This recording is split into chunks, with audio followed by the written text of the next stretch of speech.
Hey, what's up? Ian here, and today we'll take a look at the Fosi Audio IM4 open back IEM. Price for this is $99 US, so if you're interested to find out more, do check out the unaffiliated link down in the description below. So I've spent some time with this, and today I will share with you guys my thoughts and opinions about the IM4. So let's begin first with the accessories. This is the retail box that it comes in. At the back of the box, there are some specifications. Let me read that out to you. The driver is a 10mm beryllium plated dynamic driver. Sensitivity is 109, impedance is 21 ohms, and the frequency range is 20 to 20,000 hertz. Now inside the box you get a leather case. This is a fox leather hard shell case which will protect your IEM. You get a very nice cable, 4-core cable terminated with a 3.5mm headphone jack. It comes with a 0.78mm 2-pin connector, and the overall cable is very nice and plush, and it feels very premium in the hands. It also comes with 3 sets of ear tips, balance, bass, and deep bass, so you can choose whichever you want. But the star of the show is actually the tuning nozzles, and it comes with extra pair of tuning nozzles. This is the brass one, whereby you can physically alter the EQ of the earphones. Alright, so let's talk about the design and build quality. And for 99 bucks, the build quality is phenomenal. The shells are precision CNC machined from 6063 aluminum alloy, making them robust but surprisingly lightweight. They have a smooth, skin-friendly finish that feels very premium. On the faceplate, you'll immediately notice that unique orange metal grille, which serves as the open back acoustic design to allow the 10mm beryllium coated dynamic driver inside to breathe. It is a minimalist industrial look that really stands out.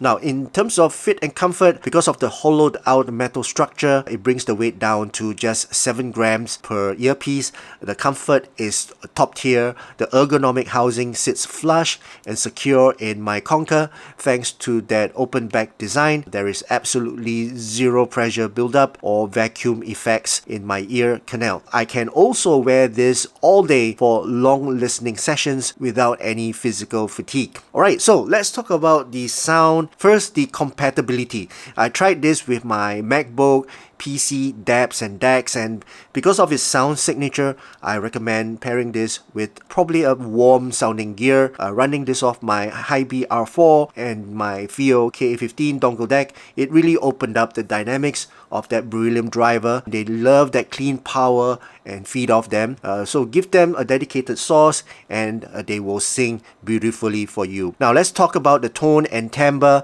The IM4 delivers a very musical, light, V-shaped to balanced presentation.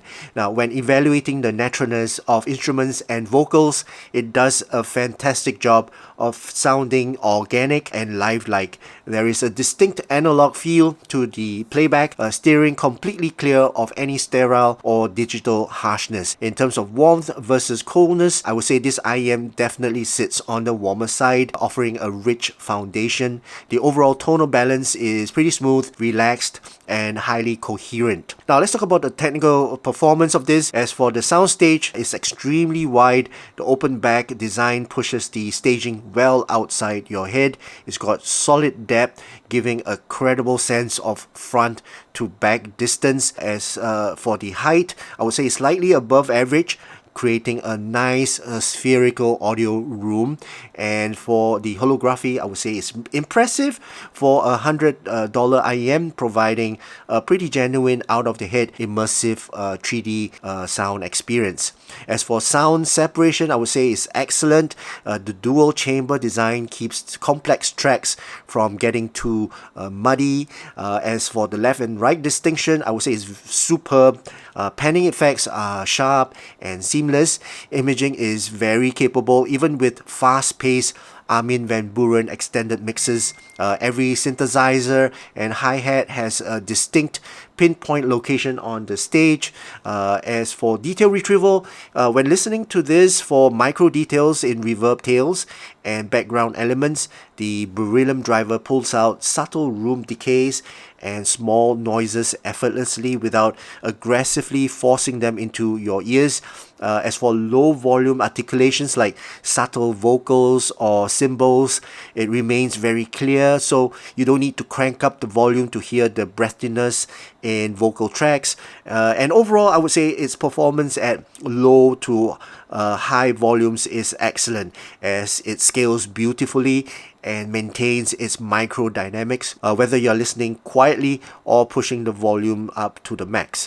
Now, in terms of resolution, I would say the overall sharpness and refinement, the IM4 is smooth but highly resolving. It won't give you artificial hyper detailed sharpness, but the refinement is fluid and realistic. Its ability to distinguish overlapping instruments is very strong, since the open back venting prevents frequencies from masking each other during heavy tracks. As for the macro versus macro resolution balance, I would say it definitely favors macro dynamics and overall musicality, though the micro resolution remains completely respectable for this price point. Alright, so let's talk about the sound signature, and I'll post my graph somewhere up here.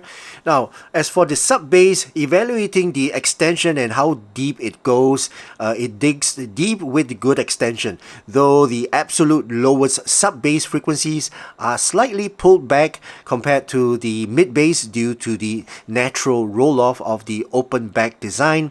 Comparing rumble versus texture, it is highly textured, instead giving you a clean, articulate bass line rather than an overwhelming skull rattling rumble. It's controlled extremely tight, maintaining a fast natural decay with zero bloat. As for the mid bass, the impact and punch are addictive and solid, delivering a highly satisfying slam on kick drums without feeling too sluggish. There is a tiny touch of warmth that acts as a bleed into the mids to give vocals some body, but the transition remains very clean without mudding up the mix. The note weight leans slightly on the thicker side, which gives male vocals and lower register instruments a really nice realistic chestiness.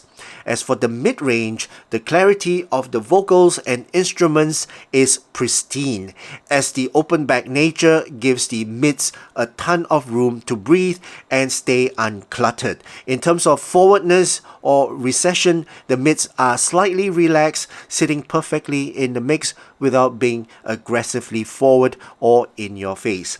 Now, looking at male versus female vocals performance, I would say male vocals sound rich and chesty thanks to their mid-bass warmth, while female vocals inherits a touch of sweetness and soar without even becoming too harsh. Now, moving on to the pinna gain, the naturalness of the ear gain rise is very safe and smoothly tuned. There is absolutely no sibilance or shout, especially if you use the aluminum tuning nozzle, which effectively tames any hint of brushness. The tonal accuracy in the upper mids is spot on, making acoustic guitars, strings, and pianos sound exactly as they should, while retaining excellent texture. As for the treble, it features a fast, crunchy treble with good note weight and resolution. The extension goes nicely into the upper frequencies without rolling off too early, maintaining a good overall clarity. There is plenty of air and sparkle thanks to the open grills, giving cymbals a lifelike splash and natural decay. You'll find absolutely zero harshness, peakiness, or fatigue on this IEM, making it one of the most relaxed listens I have experienced so far. The perceived resolution from the treble content provides great clarity and transient snap without ever crossing into piercing territory. Alright, so that's the overall sound signature of the IM4. Now let's compare this with one of my IEMs, the SimGod EW300. In terms of the differences in tuning, the EW300 is a bit more energetic and Harman leaning with sharper upper mids, while the Fosi Audio IM4 goes for a more relaxed, open and warm and musical presentation. In terms of technical differences, the IM4 easily wins in soundstage width and that out-of-the-head airy feel due to its open back design. The EW300 has a slight edge in sheer analytical micro detail retrieval, but it can be a bit more fatiguing over long listening sessions. Alright, so let's conclude and And I would say at 99 US dollars, the Fosi Audio IM4 offers a uniquely vast soundstage, excellent modularity with the swappable nozzles, and a genuinely fatigue-free listening experience that makes it an absolute steal. Alright, so that's my overall thoughts and opinions about this Fosi Audio IM4 open back IEM. I hope you guys enjoyed watching this video. If you did, please give this video a thumbs up, and also please don't forget to subscribe to my channel. My name's Ian. Thank you so much for watching, and I'll see you again in my next video. Cheers.